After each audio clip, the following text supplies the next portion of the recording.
is a mix of beauty and tragedy. But one thing's for sure, San Quintin can give you more. From mountains, you can just feel the warm embrace as this Valley mountain is one of the gateway to Sierra Madre. To rivers, from food, tikman natin, sarap, to unending adventures. Tapos ang taas talaga ng incline sa mountain. So talagang lahat kami nakakapit dito. I am Denise, your travel wanderer, at samahan nga akong tuklasin ang natatagong ganda ng San Quintin. Ito ang atin!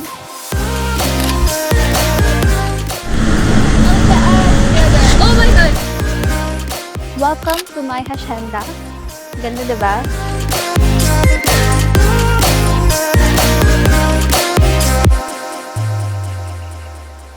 Simulan na ang pasyalan.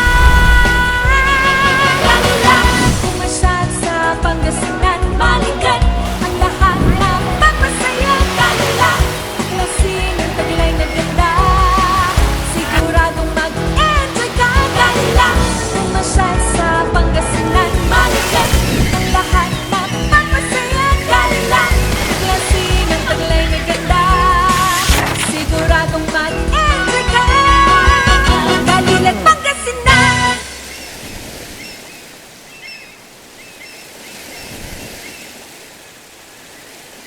From Manila ay maaari kang sumakay ng bus sa Cubao. Hanapin lamang ang San Quintin Bus Line via 5-star. Ibababa ka na mismo nito sa town proper ng San Quintin. Kung ang gamit niyo naman ay private car, maaari kayong dumaan sa T-Plex at 6 na oras na road trip bago marating ang bayan ng San Quintin.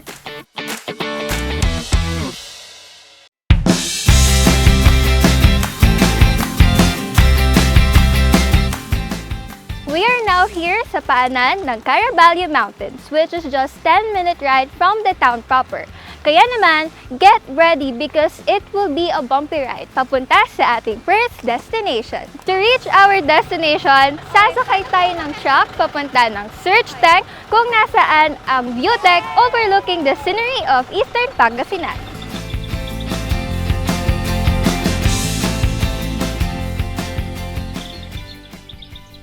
Ito yung makikita natin yung umpisang ginawa namin, itong power house. Kasi ito, dito magpupunta lahat yung yung tubig, manggagaling sa dam. Dadaan dun sa may kumbiyan, papunta rito. Malaking bagay yon dahil siyempre dito, parang dito, medyo kinukulang ng power. Eh ito, makakasupply ito sa power dito. Hindi lang San Quintin, mga neighboring town.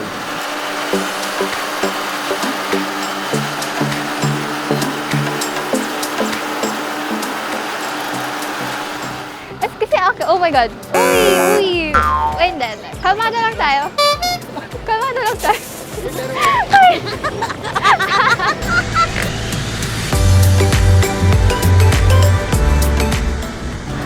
Ngayon parang makisilip na yung river. Wow! Oh my God! Pero ang ganda ng bundok. Wow! So nakikita na natin ngayon ang Valley Mountains. Sobrang ganda. Daming puno, and mataas siya, guys. Salamat!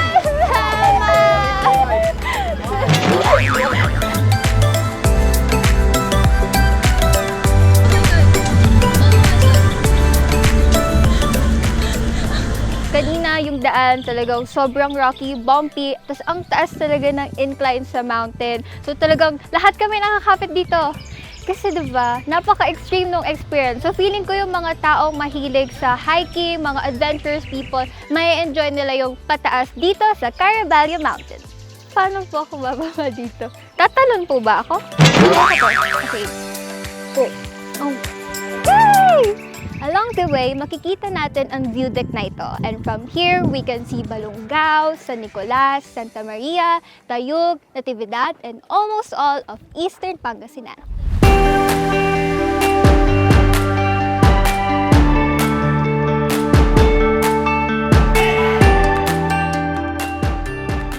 Dito sa view deck, meron ding kubo where you can stay with your friends, family, maybe have a picnic, and sa likod nga makikita natin yung view, and doon sa ibaba you can actually see the stretch of Dipalo River. This view deck isn't just a mere view deck. Napakayaman ng fauna and flora dito. This may be a sanctuary to soul searching.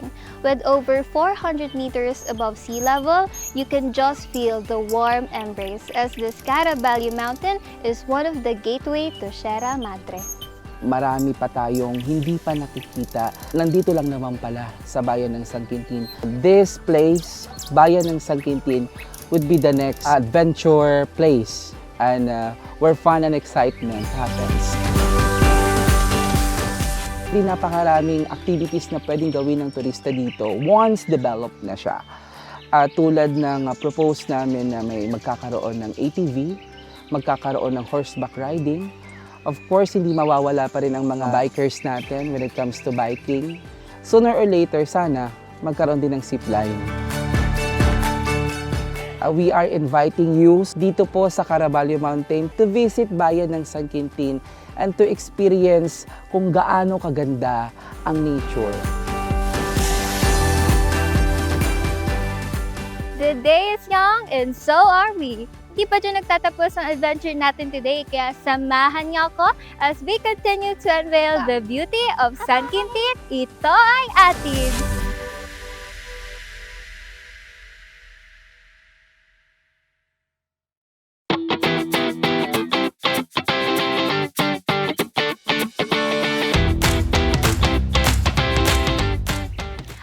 Ilang minutes lang ng extreme ride pataas sa view deck, let's take the adrenaline down at magpahinga muna tayo sa itaas with fruit-bearing trees.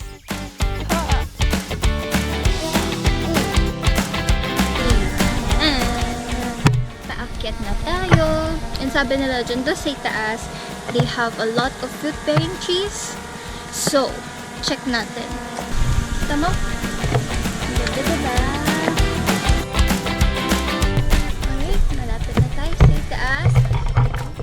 Daming flowers.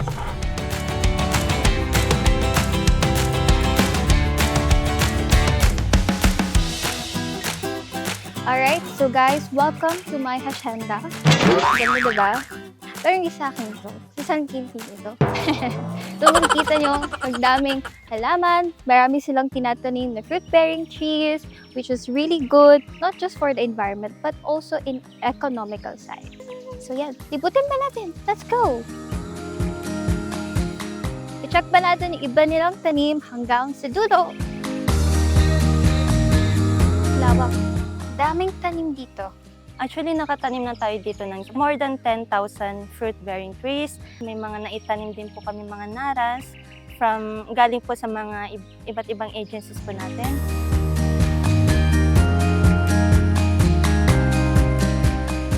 So, dinidevelop po namin itong project na to, unang-una, for tourist destination. Kasi yun ang aim namin dito, ay maging tourist destination po itong area na to.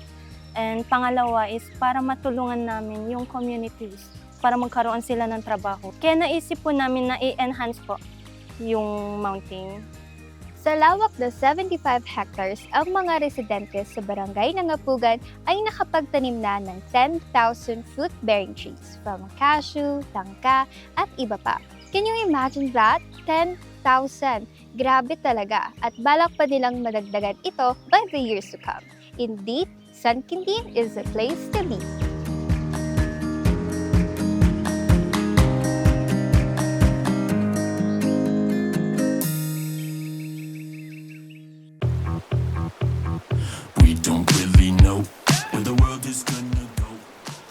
You can now exhale all your worries and inhale all the fun here in Dipalo River Park in Barangay ng Apugan, San Quintin, Pangasinan. Tara na!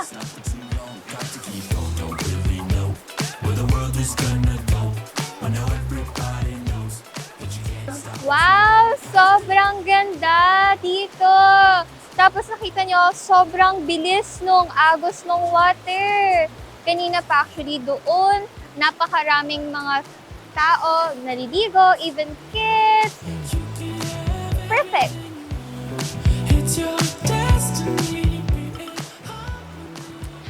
ba na yung name ng ilog na ito is actually derived from the word dipalo, which is yung traditional way ng paglalaba. Alam niyo yun, yung ilalagay yung damit sa bato, tapos papaluin ng kahoy. Yun, ganun daw yung ginagawa ng mga residents dati dito. Pero ngayon, this river serves as the water source for the residents. Dito tayo sa malamig na water! Ang Tipalo River Park ay may habang 6 kilometers at ang tubig mula pa sa Carabali Mountain ng Nueva Vizcaya. Ang tubig mula sa ilog ay nagsisilbing water source ng 21 barangays o sa higit 39,000 na residente ng bayan. At noong 1990, ang ilang parte ng ilog ay nasira dahil sa killer earthquake. But this earthquake has brought the beauty that we now enjoy. Marami na pumupunta talaga dito. Dinadayo itong Dipalo River Park. Clean water, tapos running water siya. May pools din po kami dito. Talagang yung mga water natin is running galing sa Caraballo Mountain. Sa cottage po natin, nagkakahalaga lang po siya ng 200 per cottage. Magmula umaga hanggang hapon na po yan. Inimbitahan namin kayo na pumunta dito sa Dipalo River Park. Dito sa San Quintin, ito ay atin.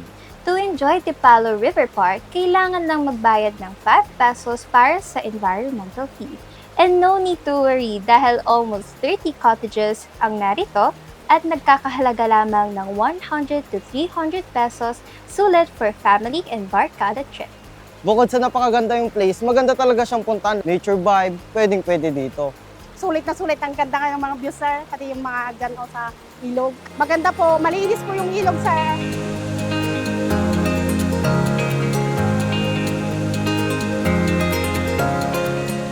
Yung baba po nitong river na to is puro siya bato. Sobrang lamig talaga ng tubig, sobrang refreshing yung sa feeling. Tapos, kita mo yung agos ng water, para kang inaalon ng water. Sobrang saya niya.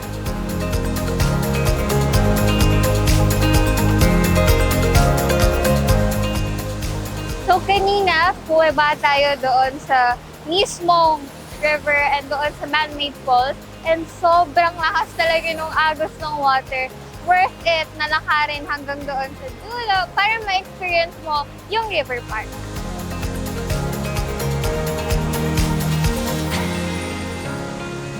So if ever na mapadpad kayo dito sa San Quintin, dapat talaga na bisitahin nyo itong Dipalo River Park para ma-experience nyo yung water adventure dito.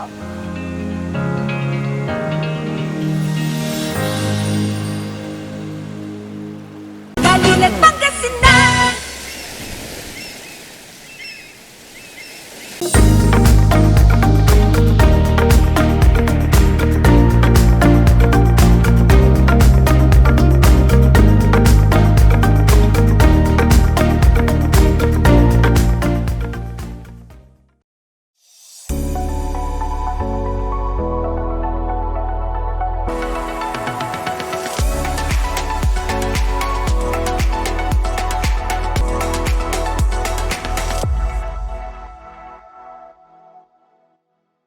Galing at Pangasinan.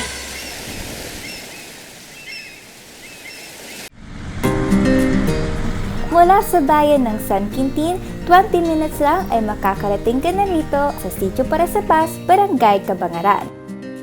Welcome! At samahan mo pa ng 5-minute hike, matatanong mo na ang rurok ng Para sa Paz Hill.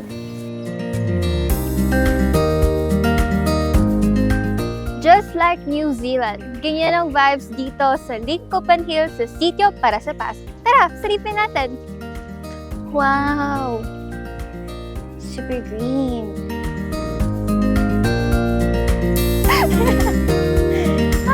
Kaya na to. Konting lakad pa. Konti na lang. Kaya na to. To the top!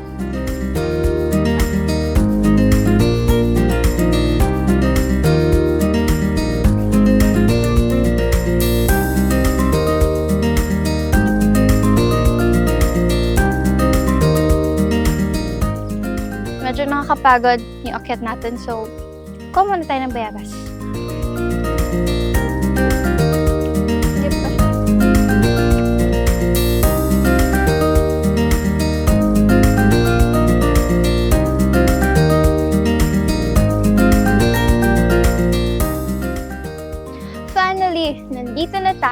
Grabe, tignan nyo naman yung site.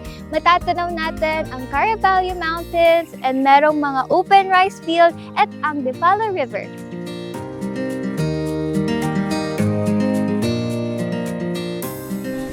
Ang lawak ng Caraballo Mountains.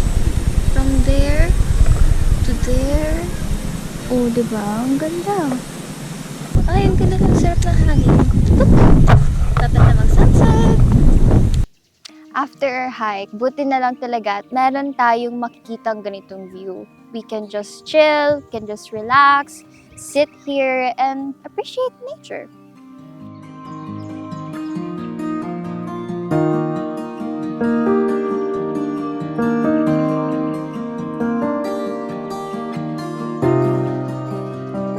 Pag nandito ka sa taas, talagang mararamdaman mong at peace ka. Do your TikTok chant over the hill, o diba? Marami pupunta dito na mga bikers. Pasyal. Minsan natutulog pa sila dito May magtin sila, luto-luto. Roaming around San Quintin reminds me of how small we are and how gigantic nature is.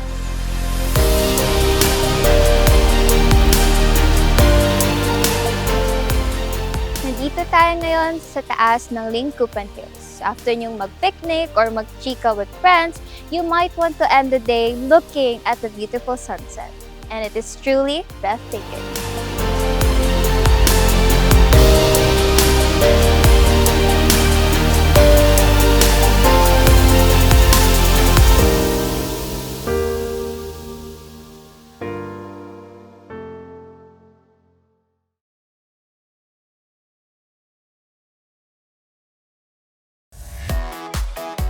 Sustainable. That's the word I will use to describe our next destination, the Ramirez Picnic Garden. Dito lang yan sa Barangay Cabalawangan. Let's go!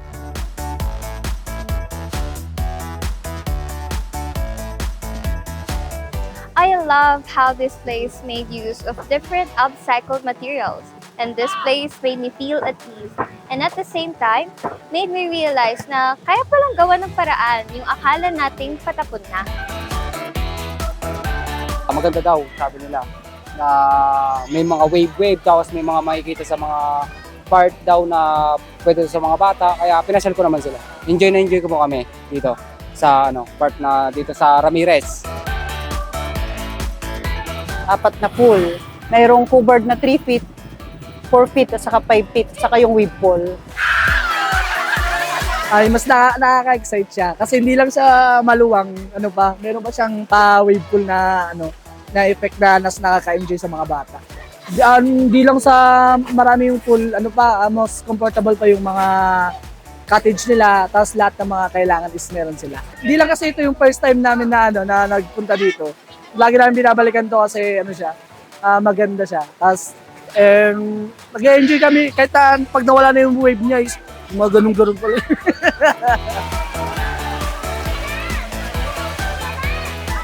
Hello guys! Sobrang enjoy dito! Try nyo rin! Sa adult 80, sa kids below 4 feet, 40 pesos po. Tapos sa senior, 65.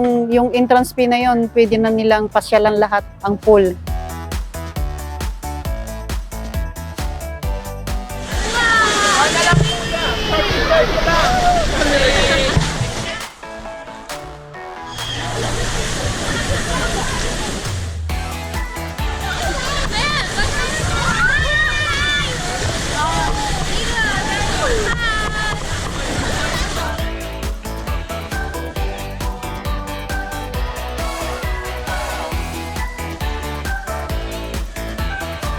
Maganda po, sobrang saya po. Nakaka-relax po kasi tapos po yun. Maganda po kasi dito, tapos yung inaabangan po namin dito yung wave. Tapos madami pong pagpipicturean.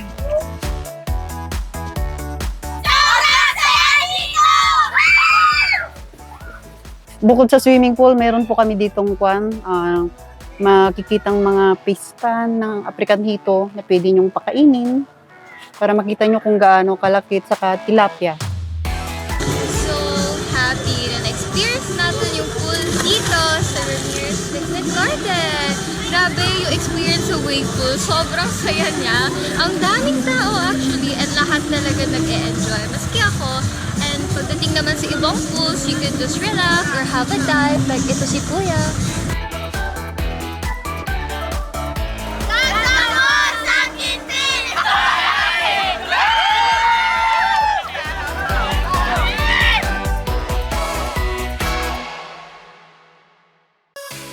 Ang bayan ng San Quintin ay napakaganda at napakatahimik at masarap tumira dito po sa bayan natin. Pag nagawi po kayo ng Pangasinan at napunta po kayo dito sa bandang 6th District, ay mayroon po kayong mapupuntahan na isang lugar na kung saan po ay pwede po kayong mag-enjoy at makita ang ganda ng kabundukan at yung natural beauty po. Nakita ko yung ganda ng Dipalo. Pwedeng ito ay maging magandang pasyalan o maging recreation area dito sa bayan ng San Quintin.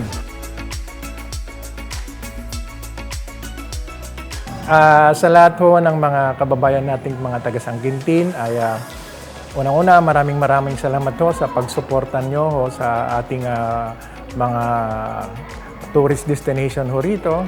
Dahil isa ho kayo sa mga bumubuhay ng ating tourist area, yung mga local tourists po natin. This will be the next tourist destination in the 6th District. At marami pong mga mangyayaring development. Yung mga mahilig ho sa nature ay talagang may enjoy nyo. Mahalin po natin kung ano yung sa atin. Pangasinan.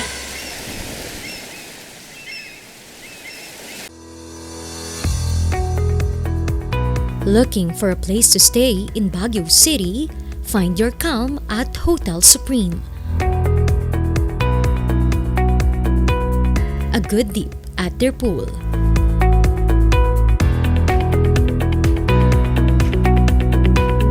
Clean and comfortable rooms with a view.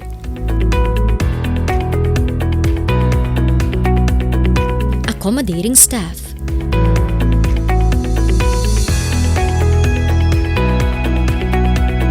You can also enjoy a sip of coffee at their coffee shop.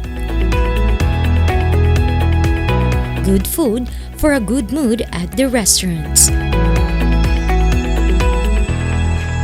Spacious halls for events, and many more. A perfect balance of business and relaxation, all at Hotel Supreme.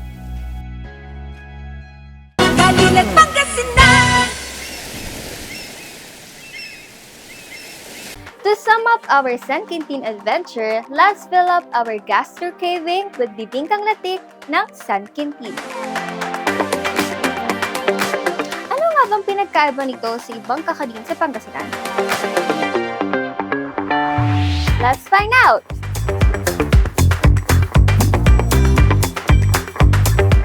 Pinaghalong malagkit na bigas, coconut milk, asukal, at keso. Yan lamang ang ilan sa ingredients ng ipinagmamalaking kakanin ng San Quintin.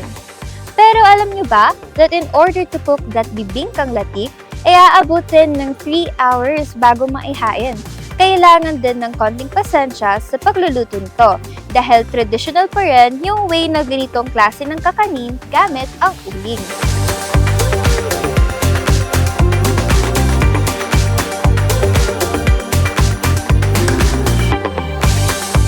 Lahat naman po ng nag-o-order sa amin iba daw yung lasa. Kaya dito binalik-balik-balikan po.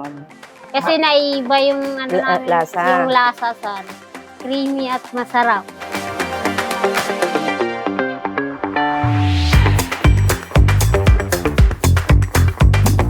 Hindi kami nagtitipid sa mga ingredients. Kagaya ngayon, sir, 10 bilao po. Nasa toke po, sir. Kung minsan pababa na sa 1 plus sa isang araw po. Sana natin. Wow! Ang bango. Parang amoy pa lang. Amoy pa lang parang matamis na siya. Wow! Bango. Tama. Bawal, akin to. Sarap. Ang tamis niya. Sino po? Bili kayo. Isang Quintin. Ako ang sure. Tamis nyo. Eto. Nasa itaas niya. Sobrang tamis niya. Compare sa ibang bibingkang natikman ko na ito yung iba talaga yung lasa niya. Sobrang creamy and sobrang tamis niya. Pero hindi siya overwhelming. Parang may enjoy mo siya kahit na anong trip mong kainin. Ganon. Ang sarap. Hindi ako makaget over. Ang sarap niya. Sarap. Masarap ang bibingkang latik namin dito sa San Quintin. Ito ay atin. Alaminos, Binalonan, ilan lamang yan sa mga klase ng longganisa na pwede niyong tikman kapag bumisita kayo sa Pangasinan. Pero alam niyo ba na ang bayan ng San Quintin hindi magpapahuli dahil meron din silang sariling version ng longganisa. Dito po kasi yung bagong katay po ang ginagamit namin ng longganisa po kaya masarap po siya. Bagong katay po siya. Tapos itong ginagamit namin na casing po ito po. Yung silip po na baboy kaya nakakain po siya. Tapos wala na po siyang ibang ingredients kundi bawang, paminta, asukal, ganyan po. Konting toyo. Yung sa pang-araw-araw namin po na pangkabuhayan po sa kundi dito lang po kami nakaano sa longganisa. Pinupuro po namin ang longganisa ng San Quintin na pinakamasarap po dito sa amin matitikpan ang pinakamasarap na longganisa.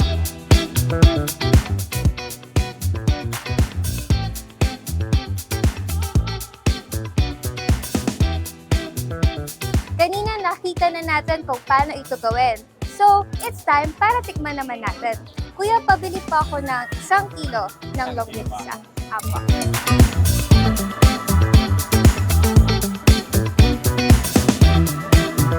Kanina, naipakita na ng Quintinians ang kanilang galing sa paggawa ng longganisa. So now, it is my turn to show off my skills sa kusina at iluto ang longganisa. Ayon sa mga Quintinians, hindi basta-basta ang pagluluto ng longganisa. It needs to be boiled hanggang sa lumabas ang sarili nitong mantika na siya ring dahilan ng pagkaluto nito.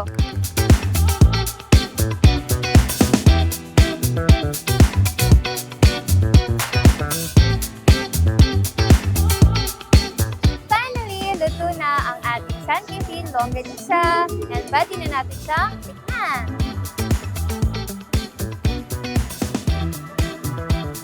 What I like about this longganisa is yung perfect blend ng flavors. And yun, hindi siya masyadong salty, hindi masyadong sweet. Perfect balance. Tapos meron siyang hint ng garlic. So feeling ko magugustuhan to ng lahat once na matikman na lang.